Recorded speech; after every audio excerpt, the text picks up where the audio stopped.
গত দেড় দশক দেশে বিরোধী মত দমিয়ে রাখা হলেও মত প্রকাশে বড় ভূমিকা রেখেছে গবেষণা প্রতিষ্ঠান সিপিডি। সুশাসন ও জবাবদিহি নিশ্চিতে প্রতিষ্ঠানটির প্রশংসা করেন বিশিষ্টজনরা। তারা বলেন, স্বৈরাচারের পতন হলেও দায়িত্বশীল ভূমিকায় যারা এসেছেন তাদের অনেকেই মনস্তাত্ত্বিক পরিবর্তন হয়নি।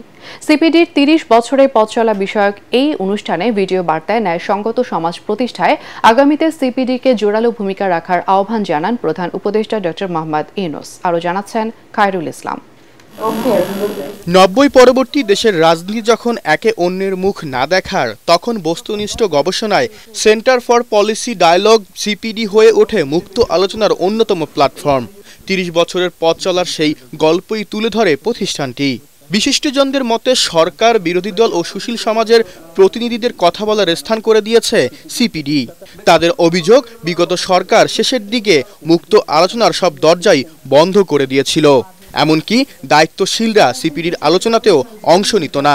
ভবিষ্যতে আমাদের দেশে একটা গণতান্ত্রিক পরিবেশ থাকবে, যাতে সিপিডি খুবই নির্ভয়ে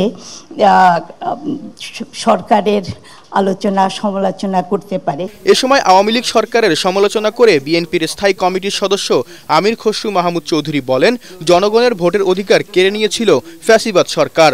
ক্ষমতাকে টিকিয়ে রাখতে পরে সব অধিকারই কেড়ে নেয় স্বৈরাচাররা।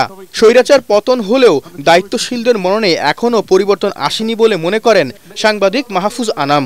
বিগত বছরগুলোতে যেটা সিপিডির যেটা কারেক্টলি বলতেছিল ডায়ালগে, আমাদের কোনো যেখানে পলিটিক্যাল স্পেস ছিল না, একেবারে কথা বলার সুযোগ নাই, কথা বললেই জেলে, কথা বললেই মিথ্যা মামলায়, আর সিকিউরিটি গোয়েন্দার যে ভূমিকা, মানে পাবলিক স্পেস তো শ্রিঙ্ক করতে করতে এমন জায়গায় আসছে কোনো কথা বলার জায়গা ছিল না।